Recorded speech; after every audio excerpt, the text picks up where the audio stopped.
এবছর মাদ্রাসা স্কুলগুলি থেকে যে সমস্ত মডেল অ্যাক্টিভিটি টাস্কের কোশ্চেনগুলো দেওয়া হয়েছে, আলোচনা করব ক্লাস 6-এর ইংলিশের প্রশ্নগুলো নিয়ে। এখানে প্রথমে রিডিং সিন সেকশন রয়েছে, যেখানে টেক্সট বই দ্য ম্যাজিক ফিশ বোন থেকে একটা প্যাসেজ আছে। সেই প্যাসেজটা পড়তে হবে, পড়ার পর নিচে প্রশ্নগুলো করতে হবে। এখানে বলছে, there was once a king and had a queen. একদা এক সময় এক রাজা ছিল এবং তার এক রানী ছিল। দে হ্যাড সেভারেল চিলড্রেন, তাদের অনেকগুলো ছেলে মেয়ে ছিল। Alicia was the eldest who looked after the children. Alicia ছিল সবথেকে বড় তাদের মধ্যে, যে তাদের ভাই বোনদের দেখাশোনা করত। The king was in his private profession under the government. রাজা সরকারের অধীনে নিজি পেশায় নিযুক্তি ছিলেন। The queen's father had been a medical man out of town. রানীর বাবা ছিলেন একজন চিকিৎসক মানুষ, যিনি শহরের বাইরে থাকতেন। ওয়ান ডে, একদিন, the king was going to the office when he stopped at the fishmonger shop. রাজা তার অফিসের দিকে যাচ্ছিলেন যখন তিনি একটা মাছওয়ালার দোকানের সামনে দাঁড়ালেন। He needed to buy a pound and half of salmon which the queen had requested him to send to home. তাকে 1.25 পাউন্ড সলমন মাছ কিনতে হতো, যেটা কুইন বা রানী তাকে অনুরোধ করেছিল বাড়ি পাঠাতে। He had not proceeded far after finishing his shopping when the fishmonger errand boy came running after হিম।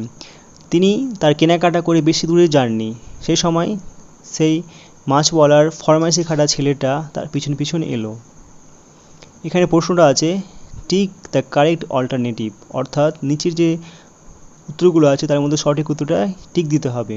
প্রথম প্রশ্নটা হচ্ছে, অ্যালিসিয়া লুকড আফটার, অ্যালিসিয়া দেখাশোনা করতো কার? The fishmonger, the old lady, her brother and sister. উত্তরটা হবে সি এরটা, her brother and sister, তার ভাই এবং বোনের।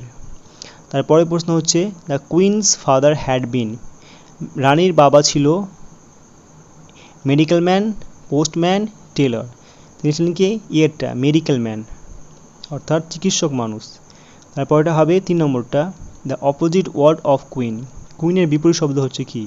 Rich, king, hot. উত্তরটা হবে বি দাগের, কিং, অর্থাৎ রাজা। তারপরে 4 নম্বর প্রশ্ন, হোয়াট ইজ মিনিং অফ ফিশমঙ্গার, ফিশমঙ্গার এর মানে কি? অপশান এ আছে move forward, a fish seller, shopkeeper. উত্তরটা হবে এ ফিশ সেলার, অর্থাৎ মাছ বিক্রেতা। এরপরের প্রশ্ন হচ্ছে, the king wanted to buy a salmon weighing a pound, বিটা a pound and a half, 2 pounds. উত্তরটা হবে a pound and a half. এরপরে আসা যায় বি দাগের প্রশ্নগুলোতে। এখানে বলছে, complete the following sentences with information from the passage, অর্থাৎ সেই প্যাসেজ থেকে, যে প্যাসেজটা আমরা পড়লাম সেই প্যাসেজ থেকে সঠিক তথ্য নিয়ে শূন্যস্থান পূরণ করতে হবে। প্রথম প্রশ্নটা হচ্ছে, the king was his private profession. এটা হবে আন্ডার দ্য গভর্নমেন্ট, অর্থাৎ কিং সরকারের অধীনে নিজি পেশায় নিযুক্তি ছিলেন। তারপরে 2 নম্বর প্রশ্নটা, the queen's father had been a, রানীর বাবা ছিল কি? এ মেডিকেল ম্যান, তিনি ছিলেন একজন চিকিৎসক মানুষ। তারপরে 3 নম্বর প্রশ্ন, the king wanted to buy a pound and a half of salmon, অর্থাৎ রাজা কিনতে চেয়েছিলেন 1.25 পাউন্ড সলমন মাছ। তারপর 4 নম্বর প্রশ্ন, the king was going to office when he stopped at the fish Munger shop. রাজা যখন তার অফিস বা দপ্তরে যাচ্ছিলেন তখন তিনি মাছওয়ালার দোকানের সামনে দাঁড় হয়েছিলেন। এরপর শেষ প্রশ্নটা হচ্ছে, the king had several children, অর্থাৎ রাজার অনেকগুলো ছেলে মেয়ে ছিল। এরপরে আসা যাক সি দাগের প্রশ্নগুলো। এখানে বলছে, অ্যান্সার দ্য ফলোয়িং কোয়েশ্চেন্স, অর্থাৎ নিজের প্রশ্নগুলো উত্তর দিতে হবে। প্রথম প্রশ্নটা হচ্ছে, what is the title of the story, গল্পটার নাম কি? এরপরে হচ্ছে, and who wrote the story, এবং গল্পটা কে লিখেছে? তারপরে হচ্ছে, what did the king think that the lady was a fairy, কী জিনিস রাজাকে ভাবলো যে মেয়েটা ছিল কি? একজন পরী। এর উত্তরটা হবে the title of the story is the magic fish বোন, অর্থাৎ গল্পটার নাম ছিল কি দ্য ম্যাজিক ফিশ বোন। এরপরে হচ্ছে Charles Dickens wrote the story, অর্থাৎ চার্লস ডিকেন্স সেই গল্পটা লিখেছিল। তারপরে হচ্ছে because the lady knew his name and his daughter's name and it instantly flashed upon the king, অর্থাৎ মেয়েটি তার নাম এবং তার মেয়ের নাম জানত এবং তার সামনে হঠাৎ এসে উপস্থিত হয়েছিল। এরপরে 2 নম্বর প্রশ্নটা, write 2 sentence about the king, রাজার সম্পর্কে 2টি বাক্য লিখো। হু ওয়াজ অ্যালিসিয়া, অ্যালিসিয়া কে? What is the opposite word of the king, এবং কিং এর বিপরীত শব্দ কি? উত্তরটা হবে the king had several children, রাজার অনেকগুলো ছেলে মেয়ে ছিল। Alicia was the eldest, Alicia ছিল তার মধ্যে সবথেকে বড়। The king was in his private profession under the government, রাজা সরকারের অধীনে নিজেই পেশায় নিযুক্ত ছিল। তারপরে হচ্ছে Alicia was the eldest daughter, অ্যালিসিয়া ছিল সবথেকে বড় কন্যা। Who looked after her sister and brothers, যে দেখাশোনা করতো তার ভাই এবং বোনের। এরপরে হচ্ছে the opposite word of king queen, king বা রাজার বিপরীত শব্দ হচ্ছে কুইন। এরপর আসা যায় গ্রামার অ্যান্ড ভোকাবুলারি সেকশানে। এখানে বলছে fill in the blanks with appropriate articles, অর্থাৎ নিচের শূন্যস্থানগুলো সঠিক আর্টিকেল দিয়ে পূরণ করতে হবে। আর্টিকেল বলতে এ অ্যান্ড দ্য, এই 3টি দিয়ে পূরণ করতে হবে। প্রথম প্রশ্নটা হচ্ছে last week I saw dash one day cricket match between India and Australia, অর্থাৎ শেষ সপ্তাহে আমি ভারত এবং অস্ট্রেলিয়ার মধ্যে একটি ক্রিকেট ম্যাচ দেখেছিলাম। এখানে অনের আগে দাগ আছে, আমরা জানি 1 ডে 1 কেজি এগুলো থাকলে কি হবে এ বসবে।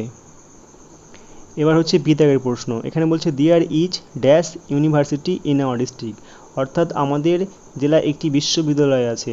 আমরা জানি যখন ইউ এর উচ্চারণ ইউ এর মতন হয় তখন তার আগে এ বসে, তাই এখানে বসবে এ।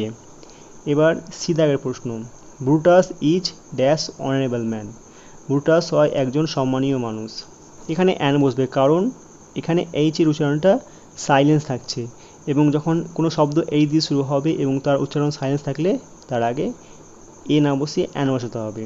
তারপরে প্রশ্ন ডি এরটা, she arrive dash hours less, এখানেও অ্যান বসবে কারণ এখানে এইচ হচ্ছে সাইলেন্স। তারপর ই দাগের প্রশ্ন, Rima is dash best girl in the class, Rima হয় সব থেকে ভালো মেয়ে ক্লাসের মধ্যে।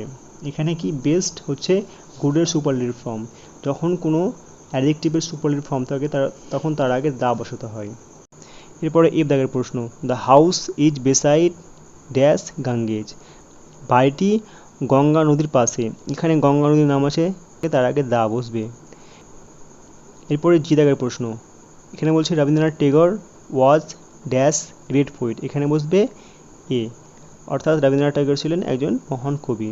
এরপরে 3 দাগের প্রশ্ন, এখানে বলছে from abstract noun from the following ওয়ার্ডস, অর্থাৎ নিচের শব্দগুলোর অ্যাবস্ট্রাক্ট নাউন করতে হবে।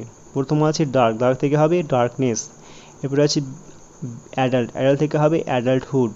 এরপর আছে সি সুইট, সুইট থেকে হবে সুইটনেস। এরপরে ডি, এখানে বলছে অ্যামেট, অ্যামেট থেকে হবে অ্যামেটিয়াস্ট। এরপর আছে এটা হাউস, হাউস থেকে হবে হাউসহোল্ড। তারপর আছে এফ, ডিস্টার্ব থেকে হবে ডিস্টারবেন্স। এরপর আছে জি, কনফিউজ থেকে হবে কনফিউজ থেকে হবে কনফিউশন। এবার আসা যাক রাইটিং স্কিল সেকশন, এখানে বলছে write a paragraph in about 30 words describing the celebration of independence day, অর্থাৎ স্বাধীনতা উদযাপন সম্পর্কে 30টি শব্দে একটি রচনা লিখো। এটা এভাবে লিখতে হবে, প্রথমে হেডিং করতে হবে সেলিব্রেশন অফ ইন্ডিপেন্ডেন্স ডে, তারপর লিখতে শুরু করতে হবে independence day was celebrated in our school with great zeal and enthusiasm like every year, আমাদের স্কুলে প্রত্যেক বছরের মতো এবারও অত্যন্ত উৎসাহ এবং উদ্দীপনার সাথে স্বাধীনতা দিবস পালন করা হয়েছিল। All the classrooms were decorated with colourful paper, সমস্ত শ্রেণীকক্ষ রঙিন কাগজ দিয়ে সাজানো হয়েছিল। উই অ্যারাইভড অ্যাট 7 AM, এবং আমরা সকাল 7টার সময় উপস্থিত হয়েছিলাম। Our headmaster hoisted the national flag and then national anthem was sung, তারপরে আমাদের প্রধান শিক্ষক পতাকা উত্তোলন করলেন এবং জাতীয় সঙ্গীত গাওয়া হলো। A short drama was staged by the senior students about struggle of our freedom fighters. একটি ছোট নাটক মঞ্চস্থ হয়েছিল আমাদের সিনিয়র ছাত্রদের দ্বারা স্বাধীনতা সংগ্রামীদের সংগ্রাম নিয়ে। The patriotic poem were recited. দেশপ্রেমী কবিতাগুলি আবৃত্তি করা হয়েছিল। তো এই পার্টের সমস্ত প্রশ্নের উত্তরগুলো আমি করে দিলাম। আলোচনা হবে নতুন ভিডিও, নতুন topic. Till then take care, good bye.